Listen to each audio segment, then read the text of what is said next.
nervios. Marian, me gustaría que nos contaras cómo afectan las emociones y los pensamientos al organismo. Y por otro lado, ¿qué nos sucede cuando nos preocupamos por algo constantemente? Bueno, yo creo, Melania, que esto es de los temas más apasionantes y probablemente de los que más me gusta hablar.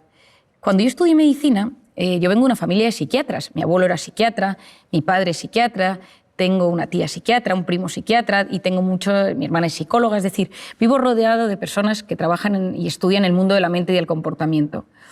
Pero me costaba, mientras yo estudiaba mis apuntes y mi carrera de medicina, ver que faltaba siempre el punto emocional a las enfermedades. Y yo creo que todos somos conscientes que estás nervioso y tienes taquicardias, tienes un examen y de repente pues tienes la tripa un poco más revuelta o de repente se te duerme el párpado. Es decir, hay síntomas físicos que tienen que ver con las emociones.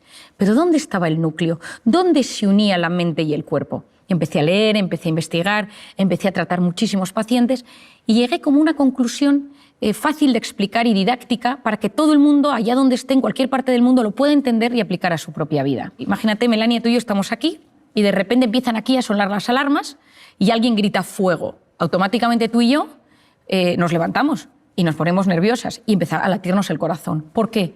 Porque esa señal de alerta, de amenaza, ha activado un lugar en nuestro cerebro, el hipotálamo, que lanza una señal a las glándulas suprarrenales y se activan dos hormonas, la adrenalina, conocida por todos, y el cortisol.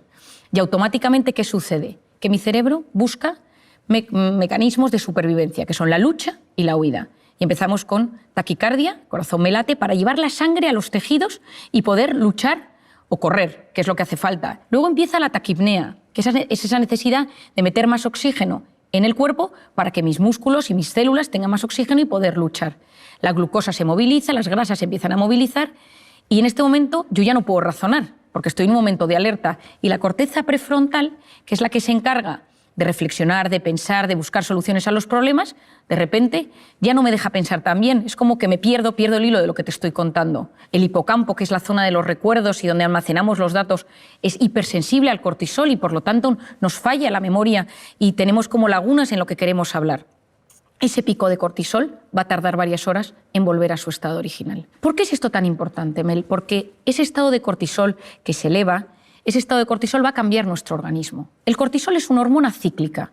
Por las noches es baja y tiene que ser bajita para que yo pueda dormir y a lo largo de la noche sube hasta las 8 de la mañana, más o menos, que tiene su pico más alto. Y a las 8 de la mañana vuelve a bajar para hacer frente a los desafíos del día a día. Pero ¿qué pasa si vivo preocupado por algo constantemente? Aquí entra una de las ideas más importantes que te voy a transmitir hoy.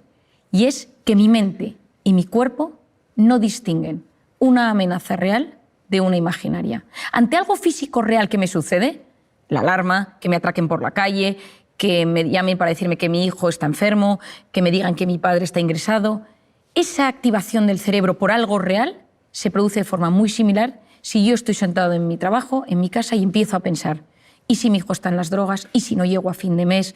¿Y si me atracan por la calle? El 90% de las cosas que nos preocupan nunca jamás suceden. De hecho, es el 91,4%. Pero mi mente y mi cuerpo lo viven como si fuera real.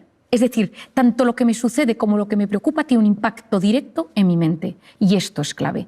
Porque si más del 90% de las cosas que nos preocupan no suceden, eso lo que va a significar es que yo voy a inducir en mi organismo un estado de alerta mantenido. Lo que yo denomino, de forma sencilla, una intoxicación de cortisol. Y empiezo a inducir a mi organismo a entrar en lo que denominamos el sistema nervioso simpático, que es ese estado de alerta donde se segrega cortisol.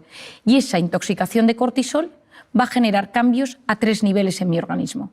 A nivel físico, se me cae el pelo. ¿Por qué se me cae el pelo? Porque cuando uno está en un estado de alerta, en un estado de amenaza, es como si estuviéramos en las trincheras. Y entonces el organismo lo que busca es que los recursos del organismo se utilicen de la mejor manera posible. Entonces, si tú estás en guerra, si tú estás en una batalla, si te persiguen por la calle, pues el pelo no es un organismo primario para hacer frente a ese desafío. Y por lo tanto, de repente, empiezas a perder pelo. El cortisol inhibe la correcta recuperación del folículo piloso o de los fibroblastos en la piel y por lo tanto aparecen las temidas arrugas, las manchas, la piel cambia de color. Por otro lado, empiezas a sentir sensación de opresión en el pecho constante, falta de aire, te cuesta respirar, tienes problemas a nivel gastrointestinal, que ahora explicaré con más detalle, la musculatura la tienes tensa porque vives siempre a punto de salir corriendo o a punto de luchar Y entonces, si de repente haces un movimiento un poco extraño, puede ser que tengas una contractura o que te quedes en el sitio o que notes que te duele todo el cuerpo, cuerpo pesado, cuerpo que te cuesta mover, te notas como más rígido. Esto a nivel físico, pero también el cortisol altera el funcionamiento de los estrógenos, de la progesterona o de la testosterona. Cuando uno conoce cómo funciona esta hormona, sabe que uno cuando vive intoxicado de cortisol, en el cuerpo suceden muchos temas. Pero hay uno clave, Melania, que te quiero explicar, y es que el estado de estrés mantenido lo que va a hacer es modificar el sistema inmunológico. Y para mí aquí está la clave. En un momento de estrés puntual, el cortisol actúa como antiinflamatorio. Pero cuando el organismo vive constantemente en un estado de estrés crónico, lo que sucede es que se disocia el sistema inmunológico, la inflamación, el cortisol y el cuerpo, y lo que sucede es que nos empezamos a inflamar.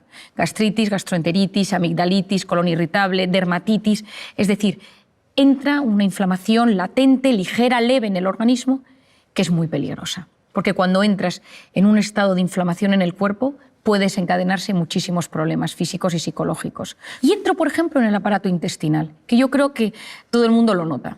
Hoy en día sabemos que es el segundo cerebro. ¿Por qué? Porque está rodeado de una potente red neuronal y tiene un impacto directo. Lo que pienso, lo que siento, tiene su impacto en el organismo. Quien no tiene un examen de una cita romántica, una cita de trabajo y sabe que sus tripillas ese día le mandan una señal de que algo está pasando. Al lado de los intestinos, ahí están las arterias y las venas, por donde lo que yo voy comiendo, lo bueno, se va a ir por allí para nutrir a todo mi organismo. Y dentro del intestino, dentro de la luz, están las vellosidades intestinales, por donde se absorben los nutrientes, y la famosa microbiota, clave. Hoy en día es uno de los grandes temas que estamos estudiando con más profundidad. Yo soy una gran apasionada de la microbiota. Es el conjunto de bacterias, de microorganismos buenos y malos, que ayudan a que ese equilibrio sea bueno para la absorción de nutrientes, para integrar las sustancias dentro del organismo. Hoy en día es clave, pero sabemos que los estados de estrés mantenidos por ese famoso cortisol o por lo que comemos va a modificar la microbiota.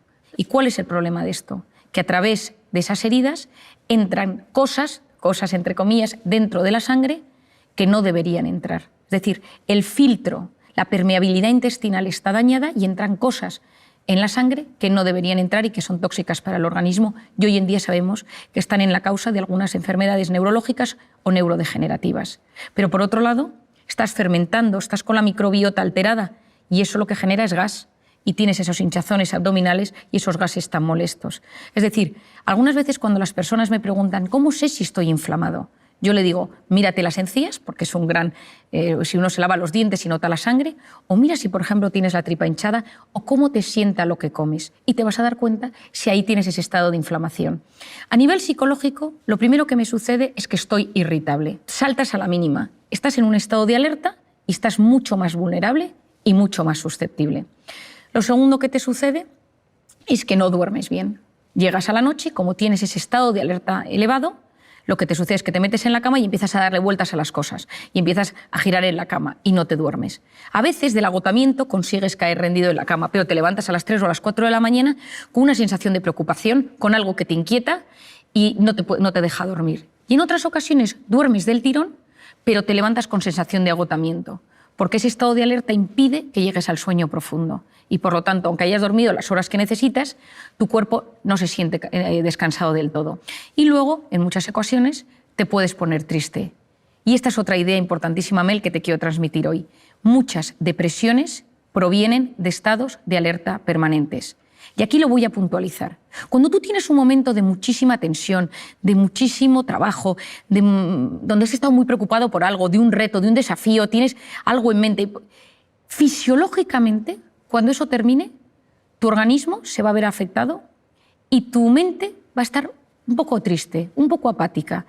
Yo me acuerdo cuando mi marido terminó y aprobó sus oposiciones, su preparador me dijo, a mí lo que más me sorprende de los que se preparan a las oposiciones es que aprueban o suspendan, los meses siguientes están tristes, están como apagados. ¿Por qué es eso?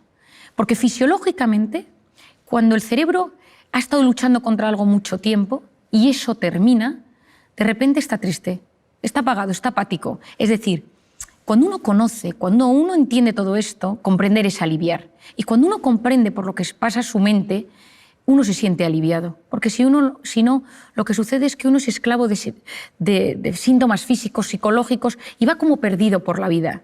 y poder llegar a unir la mente y el cuerpo y entender que somos lo que pensamos en muchas ocasiones, que ese pensamiento me lleva a una emoción, que esa emoción tiene su impacto en el cuerpo, me va a ayudar muchísimo para poder desarticular esa intoxicación de cortisol y esos momentos de estrés mantenidos.